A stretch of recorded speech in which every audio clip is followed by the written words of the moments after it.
تو جب قرآن نے اس چیز کو بیان کیا ہے تو اس کو ہم شرک نہیں کہہ سکتے.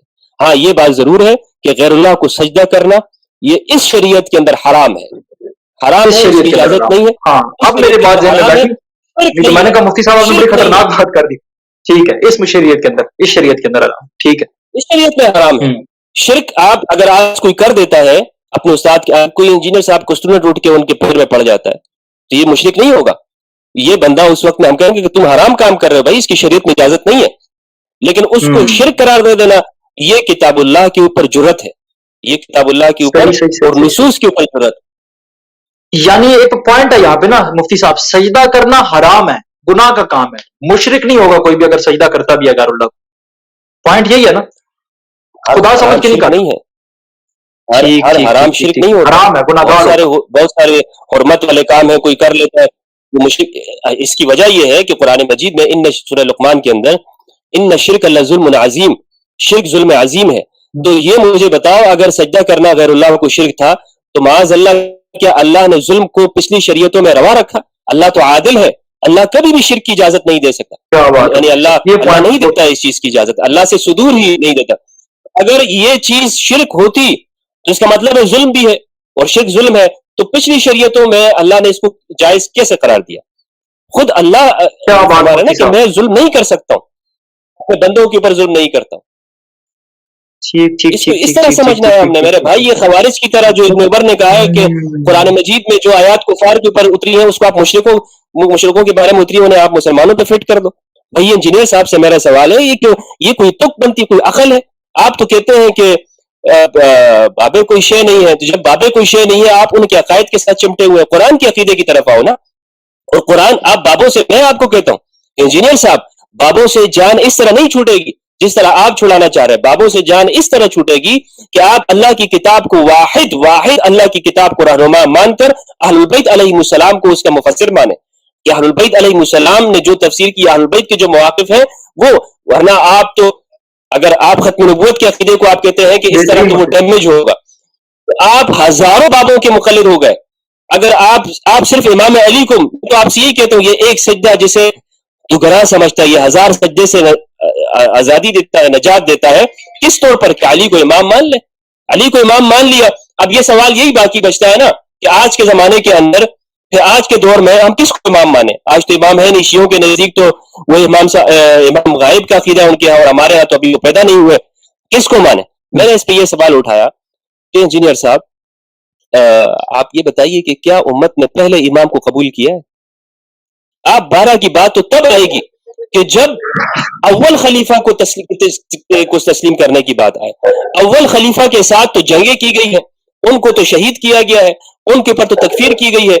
اس اول خلیفہ کے اوپر تو اتفاق ہی نہیں کیا گیا, اور جب وہ خلیفہ بنے تو لوگوں نے جو ہے وہ جس طرح کی حدیث ابو ایوب انصاری رضی اللہ تعالیٰ عنہ فرماتے ہیں, مستدرک حاکم کی ہے, اور امام علی علیہ السلام نے فرمایا کہ رسول اللہ صلی اللہ علیہ وآلہ وسلم نے ناکثین, قاسطین اور مارقین کے ساتھ مجھے قتال کا حکم دیا. تو ناکثین پیدا ہو گئے, قاسطین پیدا ہو گئے, مارقین پیدا ہوئے, تو اول خلیفہ کے اوپر اتفاق نہیں ہے. آپ وہاں پہ تو قبول کر لیں, میں اپنے آپ کو اس بارے میں ضرور یہ کہہ سکتے ہیں کہ میرے پاس آج کے امام کے اوپر دلیل نہیں ہے, لیکن پہلے امام کے اوپر تو میرے پاس دلیل کیا, پورا احادیث متواتر میرے سامنے موجود ہے. ان سے اگر آپ جان چھڑانا چاہتے ہیں تو پھر بسم اللہ ہے, آپ کیجئے بسم اللہ, اور لوگوں کو لگائیے اپنے ابن تیمیہ حرانی کے عقائد کے پیچھے, یا محمد بن وہاب کی عقیدوں کے اوپر. جس طرح آپ کہتے ہیں کہ وہابیوں کی توحید تو بڑی اچھی ہے, توحید میں وہابی اچھے ہیں, اس کے رسول بھی اچھے ہیں, اور اہل بیت کے نرشے اچھے. میرا کانسیپٹ میں اعلان کرتا ہوں اس بات کا کہ اس سے پہلے کلیئر ہی نہیں تھا.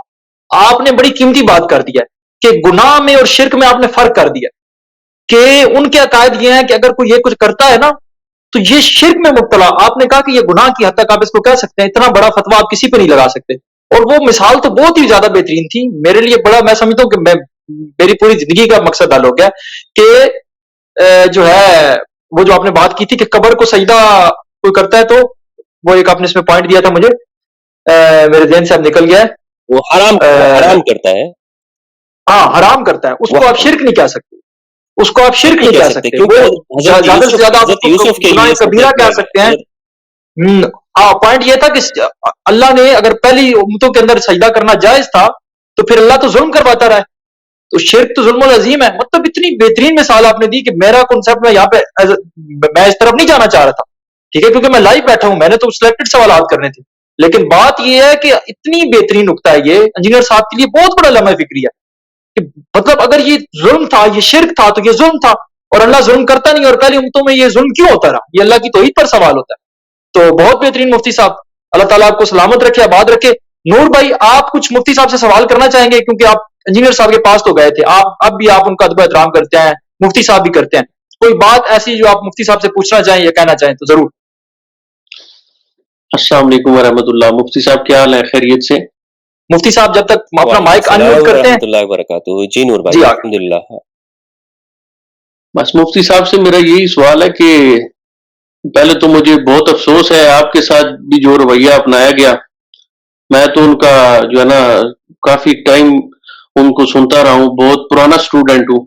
جب انہوں نے شاید دعوت و تبلیغ کا کام شروع کیا تھا اس ٹائم سے میں ان کو سن رہا تھا, غالباً 2016 سے میں ان کو سن رہا تھا, 15-16 سے. تو لیکن بڑا افسوسناک رویہ انہوں نے میرے ساتھ بھی اپنایا. لیکن اس کے بعد آپ تو ماشاءاللہ مفتی ہیں, آپ نے بڑا اچھے طریقے سے ان کو ایک ادب کے دائرے میں, احترام کے دائرے میں ان کو جو ہے نا وہ جواب دیا تھا. لیکن اس پر جو انہوں نے پھر ایک بددعائیں دی اور عجیب سا رویہ اپنایا, مجھے پتہ نہیں, سمجھ نہیں آ رہی کہ علی بھائی کو ہوا کیا ہے. میں نے جب سے ان کو سنا ہے ان کا رویہ ایسے نہیں تھا کبھی بھی, لیکن جب سے یہ خلیفہ تین والی روایت بیان کی ہے اور اس کے اوپر پھر آپ نے جو ماشاءاللہ ویڈیوز میں ان کی دلائل دیے ہیں, اس کے بعد ان کا رویہ ایک اس طرح چڑچڑا سا پن ان کے اندر آ گیا. پتہ نہیں وہ کوئی بھی چیز ایکسیپٹ نہیں کرنا چاہ رہے. حالانکہ وہ پہلے کہتے تھے کہ ہم اہل بیت کے ڈیفینڈر ہیں, سب سے بڑے ہم ہیں. لیکن اب ایک حدیث جس کو 10 علماء اہل سنت کے محدثین نے صحیح کہا ہوا ہے, اس کو وہ کس طرح رد کر رہے ہیں. اور مجھے مفتی صاحب ایک بات سمجھ نہیں آتی کہ وہ رد کیوں کر رہے ہیں, اس کی وجہ کیا ہے. یہ آپ سے سوال ہے میرا کہ وہ اس کو کیوں رد کرنا چاہ رہے ہیں, صحیح حدیث کو کیوں رد کرتے ہیں وہ بار بار.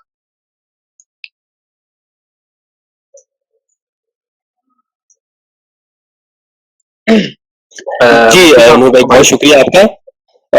یہ اس پہ میں نے نور بھائی بات کی, اور آپ کافی عرصے سے ان سے واقف ہیں, اور آپ نے جیسے کہا کہ واللہ باللہ مجھے یہ بات کرتے ہوئے آپ یقین کیجئے کہ میرے آپ چینل پہ دیکھ لیں, میں نے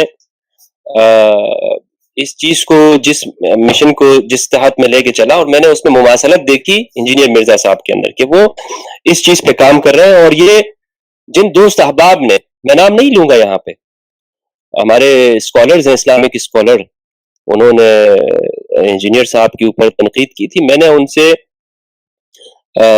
پرسنلی جا کے میں نے رابطہ کیا کہ آپ اس کو نہ کریں, انجینئر صاحب کے اوپر آپ اس طرح تنقید نہ کریں, اور یہ اسلامک اسکالرز کے لیے مناسب نہیں ہے. ابھی چونکہ ہم جس میدان کے اندر ہیں, اور خاص طور پر جو امت مسلمہ کو جو چیلنجز ہیں اس حوالے سے, فرقواریت کے ہیں اور ایتھیزم کے ہیں, الحاد کے ہیں, اور جو مسلمانوں کو اجتماعی طور پر جو چیلنجز پیش ہیں, تو انہوں نے اس چیز کو ایکسیپٹ بھی کیا. اور اس طور پر ہم, یعنی میں ان کی, آپ یوں سمجھ لیں کہ جس طرح میں نے عرض یہ کیا کہ میں لوگوں کو حوالہ دیتا تھا کہ آپ ان کو سنا کریں, کہ یہ ان کی باتوں کو آپ سنیں اور ان سے آپ یعنی دین کو سمجھنے کی کوشش کریں. لیکن نور بھائی یہ جو رویہ ہے نا, واقعتاً یہ جو حدیث ثقلین کے حوالے سے مجھے بڑا ہی مایوس کیا, انہوں نے انتہا مایوس کیا ہے. اور پھر اس پہ جا کے یہ کہ مجھے, یعنی میں نور صاحب ایسا انسان ہوں, جو میں نے آپ کو ان کے حوالے سے بتایا کہ میں بڑی احتیاط سے میں نے بات کی. بہت سارے اس ویڈیو کے اندر بھی میں نے جو میں نے آپ کی ویڈیو وہ دیکھی, ماشاءاللہ آپ نے بڑی احتیاط سے اور احترام کے دائرے میں رہتے ہوئے جو ہے نا بات کی ہے. لیکن مجھے سمجھ نہیں آئی, میرے ساتھ بھی انہوں نے پہلے یعنی کہ لائیو سیشن میں نے ان سے سوالات کیے تھے, انہوں نے جواب نہیں دیے, یعنی کہ کوئی سیٹسفائی جواب نہیں ملا مجھے. پھر انہوں نے مجھے دعوت دی تھی جیل امانے کی, تو میں بڑے خوش ہو کے ان کے پاس گیا کہ شاید مجھے جو ہے نا نجی محفل میں وہ اس حدیث کو جو ہے نا, اس حدیث پر میرے سے بات کریں اور اس کو ایکسیپٹ کریں گے, اور جو ہے نا شاید وہ لائیو سیشن میں اس حدیث کو جو ہے نا قبول نہیں کرنا چاہ رہے, لیکن شاید نجی محفل میں کہیں وہ اس حدیث کو جو ہے نا ایکسیپٹ کریں گے. کیونکہ اس پر شیخ البانی وغیرہ نے بھی اس کو صحیح کہا ہوا ہے، کیونکہ ہم نے تو شیخ البانی کا بھی نام اور زبیر علی زئی صاحب کا نام بھی انہی سے سنا ہے، ہم تو ان کو جانتے بھی نہیں تھے. تو مجھے بڑا افسوس ہوا جب انہوں نے اس حدیث کو جو ہے نا وہاں پہ صاف ہی اس حدیث کو انہوں نے کہہ دیا کہ یہ جو ہے نا جی ضعیف حدیث ہے. اور اس کے بعد آپ کو جو وہ کہتے ہیں نا کہ ختم نبوت کے عقیدے کے اوپر اثر پڑتا ہے، یہ بالکل بے معنی سی بات ہے، بالکل لغو بات ہے کہ ختم نبوت کے اوپر اثر پڑتا ہے. اگر رسول اللہ کے بعد آپ کسی اور کو امام مانتے ہیں یا جانشین مانتے ہیں تو میں تو پھر وہی بات کروں گا کہ آپ کس طرح سے پھر خلفاء کو آپ خلیفہ مانتے ہیں؟ تو کوئی بات ہی نہیں ہوئی نا. آپ وہ بات کر رہے ہیں کہ آپ جب کہتے ہیں علمی اور کتابی کی، تو پھر آپ کے پاس اس کی کسی مضبوط سند کے اوپر آپ کھڑے ہوں کہ جناب نہیں، کسی کو بھی اس امت میں رسول اللہ صلی اللہ علیہ وآلہ وسلم کے بعد کسی کو بھی جانشین مانا ہی نہیں گیا، کسی کو نہیں جانشین مانا گیا. حضرت ابوبکر رضی اللہ تعالیٰ عنہ رسول اللہ صلی اللہ علیہ وآلہ وسلم کے مصلی پہ کھڑے ہوئے کہ نہیں کھڑے ہوئے؟ یہ تو جانشین ہی ہے نا. یہ تو اہل سنت یہی چیز مانتے ہیں، اسی سے تو استدلال کیا جاتا ہے. حضرت عمر رضی اللہ عنہ نے فرمایا کہ ابوبکر آپ آگے کیجئے، میں جس نے رسول اللہ آپ کے لیے دین کے لیے راضی ہوئے تو میں دنیا کے لیے کیوں نہ راضی ہوں، ہم آپ کو امام مانتے ہیں. تو اس چیز کے اوپر تو اہل سنت بیس کرتی ہے، بنیاد رکھتی ہے اہل سنت. آپ اس سے تو اہل سنت کی عمارت ہی آپ گرا رہے ہیں. اگر آپ کہتے ہو کہ کوئی نہیں ہے خلیفہ اور صرف قرآن ہے، صرف قرآن ہے، تو کیا اسی خلیفہ کے تحت دیگر لوگوں سے جنگیں نہیں کی گئی؟ مانعین زکات مالک ابن نویرہ کا قتل ہے، وہ صحیح ہے یا غلط ہے یا اس میں جو بھی ہے وہ تفصیل تاریخی ہے، لیکن اہل سنت اس کو تسلیم کرتے ہیں کہ حضرت ابوبکر رضی اللہ تعالیٰ عنہ اپنے زمانے کے امام ہیں، حضرت عمر اپنے زمانے کے امام ہیں، حضرت عثمان اپنے زمانے کے خلیفہ برحق اور امام ہے رسول اللہ صلی اللہ علیہ وآلہ وسلم کی، اور امام علی علیہ السلام وہ چوتھے امام، ان کو اہل سنت مانتے ہیں. لیکن یہاں پہ بڑی پھر چیزیں وہی آ جاتی ہیں جو 12 خلیفوں کی پھر ماننا، پھر اس میں اگر آپ اہل سنت کے پھر دلائل دیکھیں تو پھر یزید اور جو ہے وہ پھر عبد الملک بن مروان ان کا بھی نام ہے اس کے اندر، معاویہ بن ابی سفیان کا نام ہے. تو یہ آپ ادھر سے بچتے ہیں ادھر جا کے پھنستے ہیں، ادھر سے نکلنے کی کوشش کرتے ہیں تو پھر آپ کے اپنے جو جن کو آپ کہتے ہیں کہ نہیں میں نے ٹیبل پہ رکھی ہوئی یہ کتابیں، وہ بھی نہیں بچیں گے کسی طور پر. جی مفتی صاحب آپ نے 1 to 1 بھی سیشن کیا انجینئر صاحب کے ساتھ بڑے اچھے طریقے سے، اس ٹائم بھی ان کا جو اخلاق اور بات چیت تھی وہ بڑی اچھے طریقے سے آپ کے ساتھ انہوں نے وہاں بھی کیا سیشن. لیکن میرے ساتھ بھی میں کافی ٹائم سے ان کو سن رہا ہوں اور فون پہ رابطے میں تھا، یعنی کہ تو بڑے اچھے طریقے سے بات کرتے تھے. لیکن اچانک یہ حدیث جو خلیفہ تین ہے اس کے اوپر پتہ نہیں ان کو کیا مطلب ان کا رویہ اس طرح کیوں ہو گیا، اس کی مجھے ابھی تک سمجھ نہیں آئی انجینئر صاحب کہ وہ اس کو کیوں نہیں ایکسپٹ کرتے. سمجھ آپ کسی بھی سنی سے پوچھیں نا، اور دوسری دفعہ پوچھیں تیسری دفعہ پوچھیں، اس کا رویہ آپ کے ساتھ یہی ہوگا جو انجینئر صاحب کا رویہ ہے. حدیث ثقلین اہل سنت کے ہاں متروک ہے، اس کو یعنی نہیں پڑھا جاتا ہے. اہل سنت کے ہاں الثقلین کو یہ صرف کتابوں کے اندر ہے حضرت کے ساتھ. ہمارے ہاں یہ یعنی نہ خطبوں کے اندر ہے، نہ مدارس کے اندر ہے، نہ اس کو اس طور پر ڈسکس کیا جاتا ہے کہ اس سے مراد اس سے کیا کیا اس سے معلوم ہوتا ہے. اگر اس سے آپ کو دیکھیں نا کیا کیا معنی نکلتے ہیں، کیا اس سے عبرتیں اور نتائج اخذ کیے جاتے ہیں، بالکل ڈسکس نہیں ہوتا ہے. اور یہ اہل سنت اچھی طرح سے ہمارے ہاں اس بات کو جانا جاتا ہے کہ یہ رسول اللہ صلی اللہ علیہ وآلہ وسلم کے بعد آپ نے دین کہاں سے لینا ہے. بات یہ ہے آپ نے دین کدھر سے لینا ہے. آپ نے دین اگر آپ یہ کہتے ہیں نا ثقلین کو اس کے حقیقی معنوں کے اندر، تو پھر آپ کی بہت ساری جو عقائد ہیں اور جس چیز کے ساتھ آپ جڑے ہوئے ہیں اس سے آپ کو پیچھے ہٹنا پڑے گا، اور افسوس کے ساتھ اس سے ہٹا نہیں جا سکتا ہے.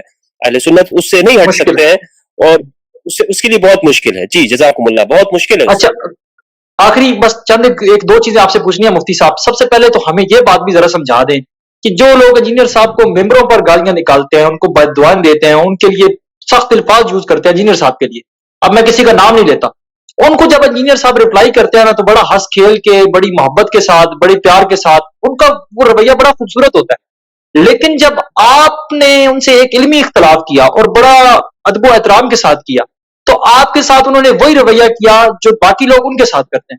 تو مجھے یہ چیز سمجھ میں آنا بڑے مشکل ہے کہ جو لوگ ان کو، اب میں وہ لفظ استعمال نہیں کرنا چاہتا دور فٹے منہ والے، کہ جو ان سے نفرت کرتے ہیں، جو ان کو دن رات گالیاں دیتے ہیں، ان کو تو وہ رپلائی بڑے ادب اور احترام سے کر رہے ہیں. اور جب آپ ادب و احترام سے ان کو رپلائی کر رہے ہیں تو ان کا رویہ اس قدر غضبناک اور ان کا بلڈ پریشر ہائی ہو جاتا ہے. اس کی کیا وجہ ہے؟ آپ کے ساتھ پبلک نہیں ہے یا آپ بدماشی نہیں کرتے؟ بڑی عجیب سی بات ہے مفتی صاحب، اس پہ کیا کہنا چاہیں گے؟ اور آخر میں بس ایک کالر ہے، ان کا آپ سے سوال، انہوں نے آپ سے کوئی سوال کرنا چاہتے ہیں، وہ لیتے ہیں، تو یہ ہمیں ذرا سمجھا دیں۔ باقی وہ اس کا جواب نور بھائی دیں گے، اس کا جواب نور بھائی دیں گے، یہ ہاں اچھی جی، طرح وہ جانتے ہیں ان کو۔ دیکھیں نیتو بھائی، اس کا جواب میں وہی دینے لگا تھا کہ ابھی تو یار مفتی بڑا دکھ صاحب ہوتا ہے نور بھائی، بڑا کے دکھ بارے ہوتا ہے میں کہ ایک جو لوگ ان سے پھر بھی مطلب جی نیسم بھائی میری یار سنیے گا، ابھی تو مفتی صاحب کو انہوں نے اس نام سے مینشن کیا نا، وہ کراچی والا بریلوی مفتی، تو انہوں نے شکر ہے میری طرح جو ہے نا غالی شیعہ کہہ کے انہوں نے مخاطب کیا، کیونکہ میرے اوپر حدیث بیان کرنے پر انہوں نے غالی شیعہ کا ٹائٹل لگا دیا۔ اب مجھے یعنی کہ اہل سنت، میں نے ان کو کہا بھی تھا کہ انجینئر صاحب اہل بیت سے ریلیٹڈ کوئی بھی حدیث اگر بیان کرے گا تو اس کا مطلب ہے وہ شیعہ ہو جائے گا، یعنی کہ وہ شیعہ ہوگا، اہل بیت وہ کے شاید بھائی کہتے ہیں یہ سوال آپ کا شیعوں والا تھا، ہم نے سمجھا یہ سوال دوسرا ہے، کہتے ہیں آپ کا سوال شیعوں والا تھا اس لیے ہم نے آپ کو شیعہ سمجھ لیا۔ جی جی، تو مفتی صاحب کو تو ابھی بڑی ان کی نوازش ہے کہ انہوں نے ابھی تک بریلوی کیا کہ مخاطب کی ہے، غالی شیعہ نہیں کہا۔ اب مجھے نہیں پتا کہ نور بھائی یہ بریلوی مجھے کس نسبت سے انہوں نے کہا ہے، اور اگر میرے استاد کی وجہ سے کہا ہے تو میرے استاد وہ ویڈیو کے اندر ہی انہوں نے کہا ہے کہ وہ ان کے بھی استاد ہیں، علامہ غلام رسول سعیدی رحمہ اللہ، انہوں نے ویڈیو میں کہا تھا کہ میں نے بھی ان سے پڑھا، واللہ اعلم بالصواب، اللہ بہتر جانتا ہے، اس کے رسول جانتے ہیں کہ انجینئر صاحب نے ان سے کہا اور کس مدرسے میں پڑھا ہے، لیکن بہرحال چونکہ انہوں نے کہی ہے کہ وہ ان کے استاد ہیں تو ٹھیک ہے، میں مان لیتا ہوں، ان کی اس پہ شک نہیں کرتا ہوں، صحیح انہوں نے بولا ہوگا۔ تو اگر اس نسبت سے مجھے بریلوی کہا ہے کہ میں وہ میرے استاد ہیں تو ٹھیک ہے، اس بات کو کوئی، اس میں کوئی ایسی کوئی آئے والی بات نہیں ہے، کوئی عیب والی بات نہیں ہے کہ میرے اساتذہ بریلوی ہیں، لیکن یہ جو آگے جس طرح سے انہوں نے جو خیریں دیے وہ بدوائیں دی ہیں، واللہ مطلب ہم کیا نہیں کر رہا، شرافت کر رہا ہے، انشاءاللہ وہ آپ کے لیے دعائیں بنیں گی۔ نہیں انشاءاللہ وہ تو ہمیں پتہ ہے، اور ایک جس طرح سے ہمارے یہاں کہا جاتا ہے لاش پہ اللہ ابتنا، یہ بھی دعا ہے، جو اس طور پر وہ جو انہوں نے جو کہا نا، یہ مجھ سے پرسنلی بھی وہ کہہ سکتے تھے کہ بھائی آپ نے جو گفتگو کی ہے اس حوالے سے یہ خیر چلے، ویڈیو بھی کر سکتے تھے، اور اس میں میرے جتنا بھی وہ دلائل سے بات کرتے، واللہ باللہ مجھے اچھا لگتا کہ میرے بھائی انجینئر محمد علی مرزا نے میری علمی اصلاح کی ہے، اور میری اصلاح کرے، اگر میں اس میں شرکی عقیدے میں گرفتار ہوں تو مجھے اس سے میری جان چھڑائے، میری اصلاح کرے، جس طرح آپ اور لوگوں کی اصلاح کرتے ہیں آپ میری بھی اصلاح کریں نا بھائی، مجھے بھی آپ ایک مدعو سمجھ لیں، مجھے آپ نے عتبہ، شیبہ، ربیہ یا جو ہے وہ بنو امیہ کا عمران آپ نے سمجھ کے مجھ پر آپ نے قنوت بھیج دی، یہ کون سا طریقہ آپ نے کیا؟ تو آپ کا کوئی طریقہ نہیں ہے نا، یہ میرے بھائی یہ کوئی طریقہ نہیں ہے۔ انجینئر صاحب اگر سن رہے ہوں یا ہم تک یہ بات میری پہنچ جائے تو میں آپ کو جس طرح سے آپ اپنا پیغام اور مشن لے کے آگے بڑھے، آپ ہمیں انشاءاللہ کبھی پیچھے نہیں دیکھیں گے اہل البیت علیہ السلام کے معاملے کے اندر، ان کی آواز کے حوالے سے، ان کے حقوق کے حوالے سے ہماری آپ سے 100 اختلافات ہو سکتے ہیں، اور یہ میں نے بارہا کہا ہے انجینئر صاحب کہ میں آپ سے 10 اختلاف رکھوں گا، لیکن اس معاملے کے اندر آپ سے اختلاف نہیں کروں گا، تو آپ ہم سے دلیل کے اوپر بات کریں نا، اگر ہم حدیث ثقلین کے حوالے سے خطا پر ہیں، آپ دین کی اختلاف کرنا بھی انجینئر صاحب سے ہی ہم نے سیکھا، وہ کہتے ہیں کہ امام مالک قبر رسول کی طرف اشارہ کر کے کہتے تھے کہ اس صاحب قبر کے علاوہ ہر شخص سے اختلاف ہو سکتا ہے، تو ہم نے بھی ان سے اس لیے اختلاف کیا کیونکہ انہی سے سیکھے اختلاف کرنا۔ اب انجینئر صاحب نے جو جیسے آپ کو جو ہے نا دکھ پہنچا، مجھے بھی پہنچا کہ مجھے انہوں نے پکڑ کے شیعہ بنا دیا اور غالی قسم کا، اور ساتھ ٹائٹل لگائے اور اپنی ویڈیوز اپنے چینل پہ اپلوڈ کی، حالانکہ میں انہی کا اسٹوڈنٹ، ان سے صرف سوال کرنے گیا تھا اور ان کے بلانے پہ گیا تھا، لیکن بڑا افسوسناک رویہ جو ہے نا انہوں نے اڈاپٹ کیا۔ اللہ تعالیٰ انجینئر صاحب کے لیے جو ہے بہتریاں کرے، آسانیاں کرے۔ مفتی صاحب ہمارے ساتھ ایک کالر موجود ہے، شاید کوئی سید ہے جی، آپ کو سوال کرنا چاہتے تھے، کائنڈلی آپ 1 منٹ کے اندر اپنا سوال کر دیں تو مفتی صاحب پھر اس کا جواب دے دیں گے۔ السلام علیکم، کہنا چاہیں تو مفتی صاحب کیسے مزاج ہیں آپ کے؟ وعلیکم السلام ورحمۃ اللہ وبرکاتہ، الحمدللہ۔ صاحب میرا ایک سوال ہے کہ میرے صاحب جو ہیں وہ ہمیشہ یہ نعرہ لگاتے رہے ہیں کہ وہ تکفیریت کے بڑے سخت خلاف ہیں اور سب کو مسلمان سمجھتے ہیں، لیکن اس کے برعکس وہ شیعوں کو یا علی مدد کہنے کی وجہ سے مشرک کہتے ہیں،